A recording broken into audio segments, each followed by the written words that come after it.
চলতি বছরে আওয়ামী সরকারের অধীনে অনুষ্ঠিত দ্বাদশ নির্বাচন ছিল ভোটার শূন্য। এই নির্বাচন নিয়ে সাধারণ মানুষ যেমন অসন্তুষ্ট ছিল, তেমনি আন্তর্জাতিক মহলগুলো ছিল নারাজ। বিশেষ করে অগণতান্ত্রিক উপায়ে ক্ষমতা নিজেদের দখলে রাখার দায়ে আওয়ামী লীগ সরকারের উপর আস্থা হারাতে শুরু করে সহযোগী রাষ্ট্রগুলো। সাম্প্রতিক সময়ে নিজের দলকে কোণঠাসা করে ভারতে অবস্থান করছেন সাবেক প্রধানমন্ত্রী শেখ হাসিনা। অন্যদিকে বৈষম্য বিরোধী ছাত্র আন্দোলনে বল প্রয়োগ ও হত্যার দায়ে গ্রেফতার হচ্ছেন আওয়ামীপন্থী নেতাকর্মীরা।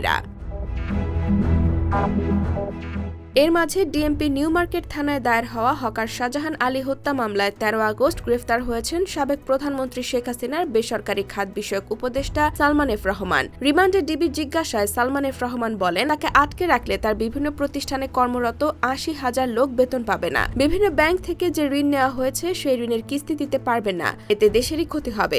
তাকে যেন ছেড়ে দেওয়া হয়, এমনকি তিনি নিজেই দেশ ঠিক করে দেবেন বলে মন্তব্য করেন। এ সময় ডিবি কর্মকর্তা বলেন, আপনি ঠিক করলে এখানেই করুন, কোর্টে গিয়ে কথা বলুন, কিন্তু আপনাকে ছাড়া হবে না।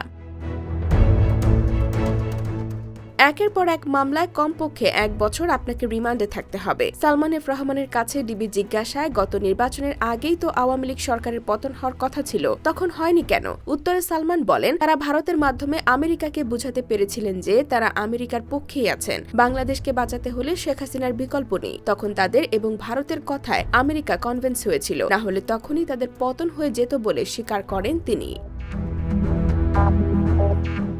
IBTV USA, new York.